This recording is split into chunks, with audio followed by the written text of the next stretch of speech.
دیکھیے قرآن خدا کی کتاب ہے، دین اسلام کا بنیادی ماخذ ہے۔ قرآن اسی لیے نہیں ہے کہ اس کو محض تلاوت کے لیے استعمال کیا جائے۔ یہ تو بعد کے زمانے کا معاملہ ہے جب آپ یہ سوال قرآن سے کریں کہ قرآن آخر کیوں نازل ہوا ہے۔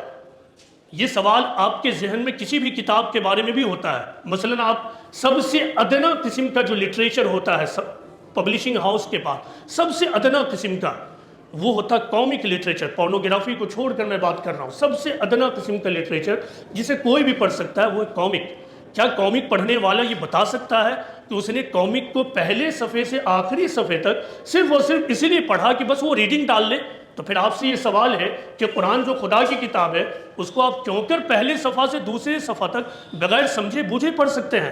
قرآن میں قرآن کے بارے میں یہ بتایا گیا ہے کہ قرآن کس لیے نازل ہوا۔ آپ قرآن سے پوچھئے، کسی مولوی سے، کسی خطیب سے یہ سوال مت کیجئے، بلکہ قرآن سے خود پوچھئے کہ اے اللہ یہ قرآن کیوں نازل ہوا ہے، قرآن تو بتا کہ آخر اللہ کی طرف سے تو کیوں بھیجا گیا ہے۔ تو قرآن آپ کو یہ بتائے گا کہ کتاب انزلناہ الیک مبارک لیدبروا آیاتہ ولیتذکر اولو الالباب۔ قرآن یہ کہے گا کہ میرے رب نے مجھے کیوں نازل کیا ہے، میرے رب نے مجھے ایک مبارک کتاب بنا کر نازل کیا ہے، اس لیے تاکہ جو غور کرنے والے ہیں اس پر تدبر کریں۔ تدبر کا مطلب ہوتا ہے غور کرنا، تھنکنگ کرنا، چنتن کرنا، کانٹمپلیشن کرنا۔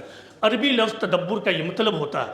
تو قرآن میں یہ بتایا گیا ہے کہ قرآن اس لیے نازل کیا گیا ہے تاکہ لوگ اس پر تدبر کریں، غور و فکر کریں، اور جو اولو الالباب ہیں وہ اس سے نصیحت حاصل کریں۔ یہ ہے قرآن کا مقصد نزول کہ لوگ اس سے نصیحت حاصل کریں، لوگ اس سے سچائی کو جانیں۔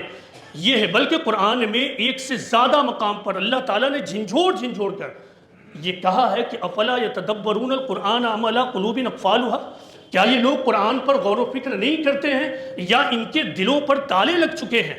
یہ خدا آپ سے پوچھ رہا ہے کہ تم لوگ قرآن پر غور کیوں نہیں کرتے ہو، کیوں غور نہیں کرتے ہو؟ کیا تمہارے دلوں پر تالے لگ گئے ہیں؟ صحابہ کا کوئی طریقہ ایسا ثابت نہیں ہے کہ وہ قرآن کو محض ختم قرآن کی طرح پڑھے، بلکہ صحابہ کا معاملہ یہ تھا کہ وہ اس پر تھنکنگ کرتے تھے۔ رمضان کے مہینوں میں بھی وہ تھنکنگ کرتے تھے، ان کا حلقہ ہوتا تھا، صحابہ ایک ساتھ اکٹھے ہوتے تھے اور قرآن پر غور کرتے تھے۔ اب سنیے، یہ صحابہ وہ لوگ ہیں جن کی زبان میں قرآن نازل ہوا تھا، ہم وہ لوگ ہیں کہ ہماری زبان میں قرآن نازل نہیں ہوا ہے، تو ہمیں قرآن کو پڑھنے کے لیے کتنا زیادہ احتیاط کرنا چاہیے۔